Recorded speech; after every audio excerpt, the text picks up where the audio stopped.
حسبنا الله ونعم الوكيل ونعم المولى ونعم النصير. تبارك الله تعالى أحسن الخالقين. لا حول ولا قوة إلا بالله العلي العظيم. أعوذ بالله من الشيطان الرجيم. بسم الله الرحمن الرحيم. الحمد لله الذي هدانا لهذا وما كنا لنهتدي لولا أن هدانا الله. لقد جاءت رسل ربنا بالحق.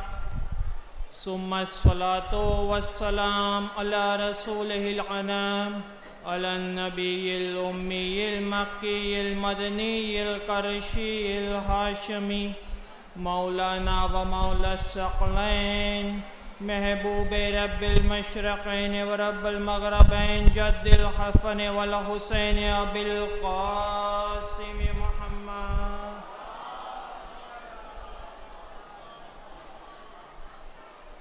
وعلى أهل بيته الطيبين الطاهرين المعصومين المظلومين المنتجبين المنتخبين الذين أذهب الله عنهم الرجس وطهرهم تطهيرا.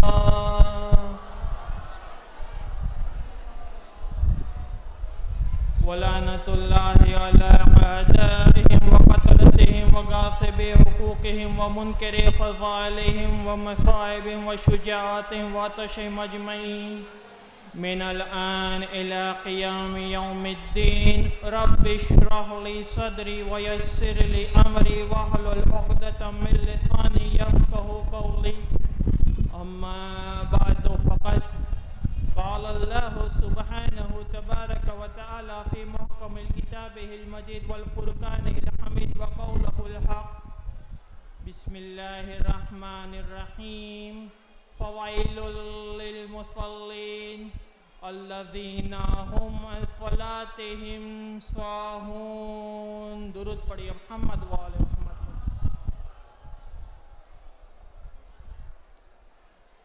عزیزان محترم، چاردہ معصومین علیہ السلام کے صدقے اور وسیلے سے اور خصوصاً اس بی بی کی عطا مادر حسنین صدیقہ کونین بنت رسول الثقلین صدیقہ طاہرہ راضیہ مرضیہ بطول عذرا جناب فاطمہ سلام اللہ علیہا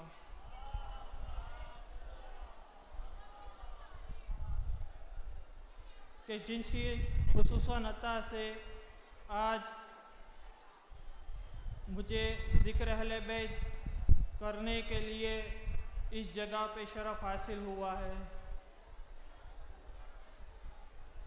ویسے ہمارا مذہب یہ کہتا ہے یہ نہ دیکھو کہ کون کہتا ہے بلکہ یہ دیکھو کیا کہتا ہے.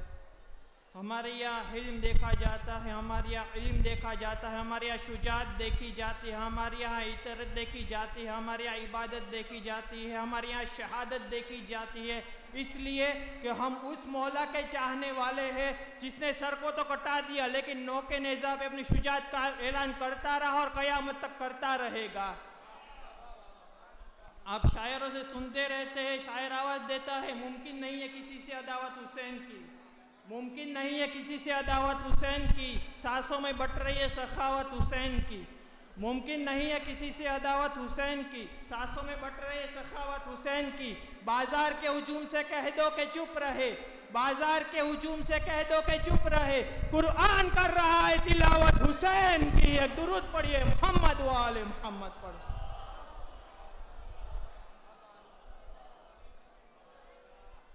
جس آئے کریمہ کو آپ کے اذہان عالیہ تک پہنچائی وہ سورہ ماعون کی آیت نمبر 4 اور 5 ہے.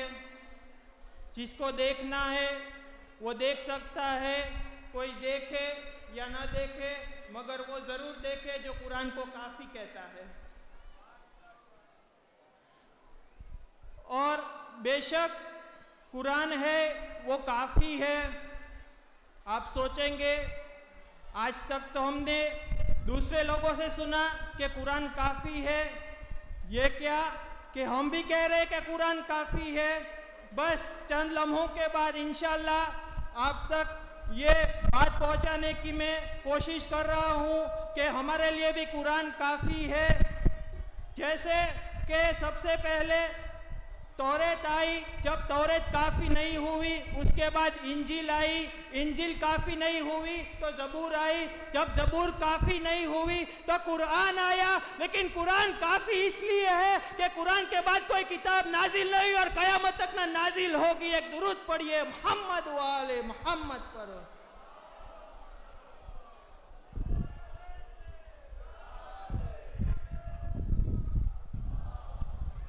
لیکن یہاں ایک جملہ میں کہنا چاہتا ہوں کہ آپ لوگ کے لیے قرآن تو کافی ہے، لیکن کیا آپ بھی اس قرآن کو سمجھنے کے لیے کافی ہو؟ ارے بھائی، جب دنیا کی ایک معمولی کتاب بغیر استاد بغیر ٹیچر ہمارے لیے کافی نہیں ہوتی، چاہے وہ صرف ایک سنگل موضوع میں کیوں نہ ہو، چاہے وہ علم کلام پہ ہو، چاہے وہ علم منطق پہ ہو، چاہے وہ علم فلسفہ کی ہو، چاہے وہ لغت عربیہ ہو، چاہے وہ لغت الفارسی ہو، چاہے وہ دنیاوی علوم کی کیمسٹری کی کتاب ہو، فزکس کی کتاب ہو. اگر ایک معمولی کتاب دنیا کی ہمارے بغیر استاد ہمارے سمجھ میں نہیں آتی تو یہ خلاق عالم کی جو کتاب کہ جو رسول کے اوپر نازل ہوئی ہے وہ بغیر ہمیں وسیلے سے کیسے سمجھ میں آ سکتی ہے؟ ایک درود پڑھیے محمد و آل محمد پر.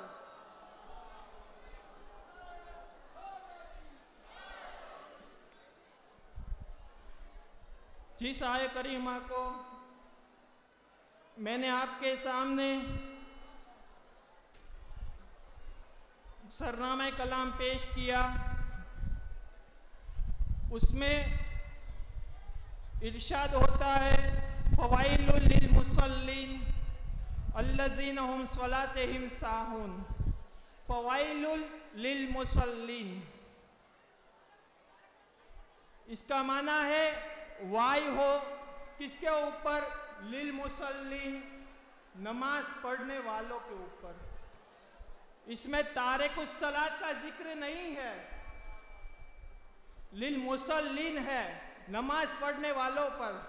اب اتنا ترجمہ میں نے یہاں کر دیا، اور اگر اسی سے میں آگے بڑھ گیا تو ہو سکتا ہے کہ آج جتنے لوگ یہاں بیٹھے ہیں جو نماز پڑھتے ہیں، ہو سکتا ہے کہ یہ ترجمہ سن کے وہ آج سے نماز چھوڑ دے. لیکن جب تک قرآن جو ہے اس میں آج جو گمراہ ہوتے ہیں وہ اسی لیے ہوتے ہیں، جو دین سے ہٹ جاتے ہیں وہ اسی لیے ہے کہ جو صرف ایک آیت کو ہی لے کے اس کا ترجمہ کر کے وہ نکل جاتے ہیں، نہ وہ پیچھے کی آیت دیکھتے ہیں نہ آگے کی آیت دیکھتے ہیں. تو جب ہم نے پڑھا کہ ویل للمصلین، وائی ہو کس کے اوپر؟ نماز پڑھنے والوں کے اوپر. اس کی دوسری آیت میں کیا ہے؟ الذین هم صلاتهم ساہون، یعنی نماز تو سب پڑھتے ہیں لیکن جو نماز کو ہلکا سمجھے اس کے اوپر وائی ہو. اب جو وائی ہوگی، وائی کے معنی ہم جب لغت میں دیکھیں گے تو وائی کے 4 معنی ہے: بربادی ہے، خرابی ہے، تباہی ہے، اور جو آخری معنی جو ہے وہ جہنم کے آخری طبقے میں جو جائیں گے اسے وائل کہتے ہیں. اگر ہم دیکھیں کہ جہنم میں کون جائے گا کہ جو تباہ ہو جائے گا، جس نے دنیا میں فعل خیر نہیں انجام دیے ہوں گے، بربادی وہی ہوگا، خرابی بھی اس کے لیے ہے. تو ہم صرف جو ذکر کریں گے وہ جو جہنم کے آخری طبقے میں جائیں گے اسی کا ذکر کریں گے. تو اس کا ترجمہ اگر ہم کریں گے تو یہ ہوگا فوائل للمصلین، کہ جہنم کے آخری طبقے میں جائیں گے. کون جائیں گے؟ نماز پڑھنے والے. کیسی نماز؟ کہ جو نماز تو پڑھتے ہیں لیکن وہ حقیقتی نماز نہیں ہوتی ہے، وہ صرف ایسے ہی وہ نماز کو ہلکا سمجھ کے پڑھتے ہیں. ایک درود پڑھیے محمد و آل محمد پر.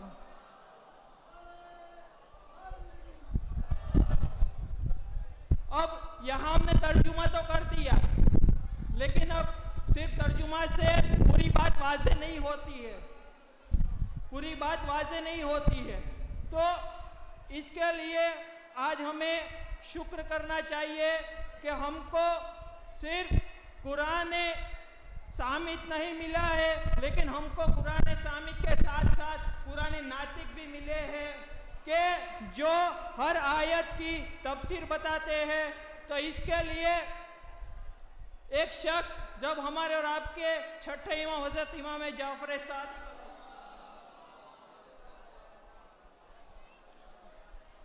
کی خدمت میں آیا اور سوال کیا کہ یا امام یہ اس کا معنی کیا ہے، یہ وَيْلٌ لِّلْمُصَلِّينَ الَّذِينَ هُمْ صَلَاتِهِمْ سَاهُونَ کہ جو نماز کو ہلکی سمجھ رہے ہیں، اس کے معنی کیا ہے؟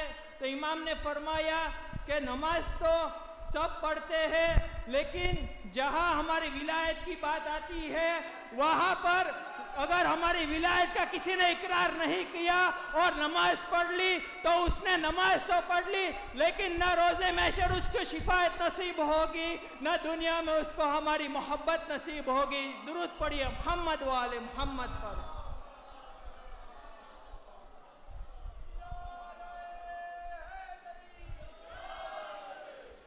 تو آنے والا شخص پوچھتا ہے کہ یا امام نماز کے لیے تو ہم نے سنا ہے کہ الصلاۃ معراج المومن کہ جو نماز ہے وہ مومن کی معراج ہے، روزہ جو اللہ کی پسندیدہ عبادت ہے، تو بھی آپ نے کہا کہ نماز ہے، سب میں آپ کی ولایت کیوں اتنی اہمیت رکھتی ہے جبکہ روزہ اللہ کی پسندیدہ عبادت ہے، حج ہے جو سال میں ایک مرتبہ ہوتی ہے، زکوٰۃ ہے۔ تو امام فرماتے ہیں کہ سنو کہ نماز جو ہے جو وطن میں ہم پوری پڑھتے ہیں، لیکن جب سفر میں نکلتے ہو تو وہاں قصر ہو جاتی ہے۔ روزہ جو ہے وہ صرف بالغ کے اوپر واجب ہے، نابالغ کے اوپر نہیں ہے۔ حج جو ہے وہ سب کے اوپر واجب نہیں ہے، جو صاحب استطاعت ہے، جس کے پاس آنے جانے کا خرچہ ہے، اس کے اوپر حج واجب ہے۔ زکوٰۃ ہے وہ بھی سب کے اوپر واجب نہیں ہے۔ زکوٰۃ کے لیے بھی جو شرائط اگر جس کے پاس ہے، جو 10 چیز کے اوپر واجب ہے، اگر وہ اس کی مقدار کے زیادہ پائی جاتی ہے تو ہی واجب ہے۔ لیکن ہماری ولایت کے لیے کوئی عضو نہیں، کوئی شرائط نہیں، ہماری ولایت نابالغ پہ ہی واجب ہے، بالغ پہ ہی واجب ہے، مرد کے اوپر بھی واجب ہے، عورت کے اوپر بھی واجب ہے۔ درود پڑھیے محمد و آل محمد۔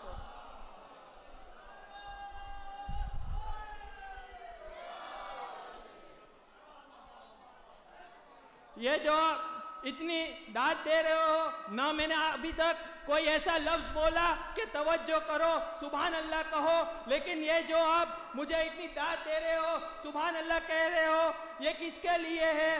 تو جب ایک شخص امام کے پاس آیا اور سوال کر رہا ہے کہ مولا یہ جب ہم آپ کے فضائل سنتے ہیں تو ہم اپنے دل میں خنکی محسوس کرتے ہیں، اس کی وجہ کیا ہے؟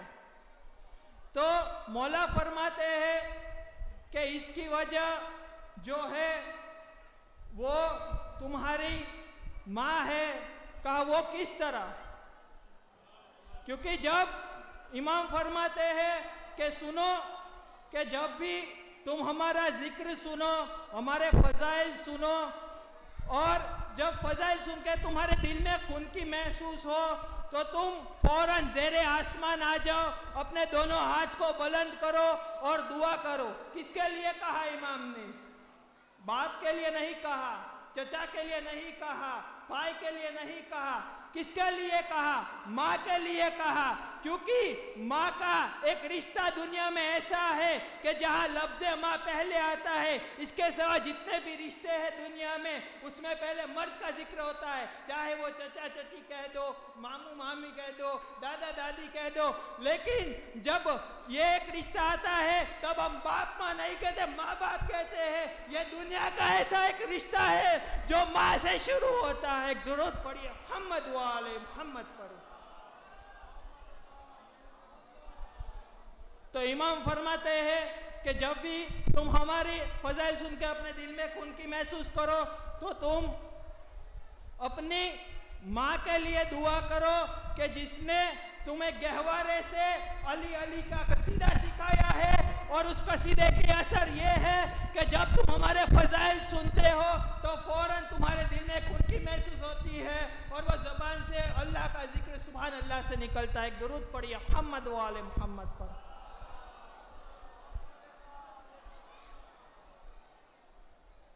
تو یہ بات کہ جب اتنے فضائل ہے، اگر آج ہم نے ابھی ایک آیت دو آیت کا ذکر کیا، اس میں کم از کم 20 منٹ نکل گیا، وہ بھی جب کہ امام کے در اہل بیت پہ آئے تب ہم کو جواب ملا. اگر ہم کوئی آیت کا ترجمہ کر لے اور اگر ہم گھنٹوں بیٹھ جائے، اگر فکر کر لے کہ اس کا مفہوم کیا ہے تو بھی ممکن نہیں ہے، کیونکہ جب تک قرآن ناطق کے اہل بیت پہ پاس نہیں جائیں گے جواب نہیں ملے گا.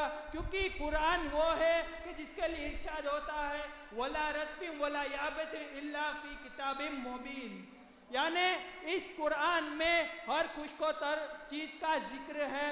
اب کہاں ذکر ہے، کیسے ذکر ہے، اس کے لیے ہم کو در اہل بیت پہ آنا ہوگا.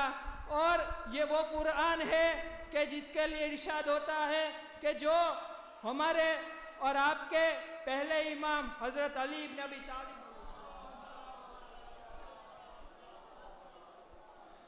کا ارشاد ہے کہ جو پورے قرآن میں ہے وہ سورہ الحمد میں ہے. جو سورہ الحمد میں ہے وہ سورہ الحمد کے بسم اللہ میں ہے. جو بسم اللہ میں ہے جو وہ بسم اللہ کے بے میں ہے، اور جو بے میں ہے وہ بے کے نقطے میں ہے. اور امام فرماتے ہیں انا نقطۃ البا، میں وہ با کا نقطہ ہوں. ایک امام سے میں سوال کروں گا کہ یا مولا آپ نے با کا ہی نقطہ کیوں رکھا؟ آپ جیم رکھ دیتے، آپ گیند رکھ دیتے، آپ زوئیں رکھ دیتے، آپ زاد رکھ دیتے. تو شاید مجھے یہ جواب ملے گا کہ اگر میں گیند رکھ دیتا تو آنے والا زمانہ گیند سے این کر دیتا، اگر میں زاد کر دیتا تو آنے والا زمانہ نقطہ نکال کے سات کر دیتا، اگر میں زوئیں رکھ دیتا تو آنے والا زمانہ نقطہ نکال کے توئے کر دیتا، اگر میں جیم رکھ دیتا تو آنے والا زمانہ نقطہ کے ہے کر دیتا. لیکن یہ عربی کا با ایسا ہے، ایسا لفظ ہے کہ اگر اس میں سے نقطہ نکال دے وہ کوئی بھی لفظ کے معنی نہیں رکھتا ہے. ایک درود پڑھیے محمد و آل محمد پر.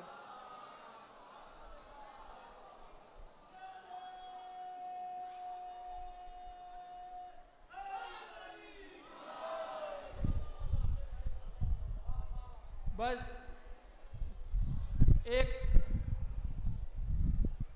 مولا نے آج مجھے بھی سرزمین نجف ہند میں جوگی پورہ میں اپنے روزے پر چند نوکری کے لیے بلایا، وہی میرے لیے باعث شرف ہے.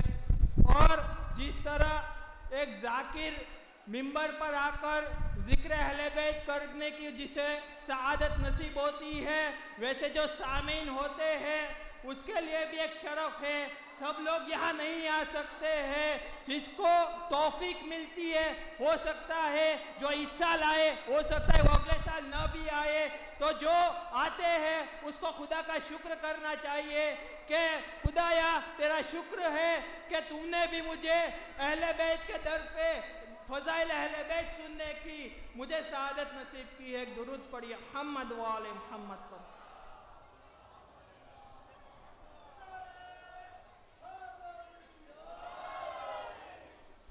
بس عزیزوں، میں نے اپنے ذکر کو سمیٹتے ہوئے افسوس اس بات کا ہوتا ہے جس اہل بیت کے اتنے فضائل ہیں، اتنے اعجازات ہیں، لیکن بعد رسول اسی مدینے میں اس اہل بیت کے ساتھ کس طرح سے پوری امت مسلمہ پیش آئی. آزادارو، جب قافلہ مدینے سے چلنا لگا تو جب جناب سغرا نے جناب علی اصغر کو ایک بار ملی، دو بار ملی، لیکن اس کا دل نہیں بھرتا تھا. ایک وقت وہ آیا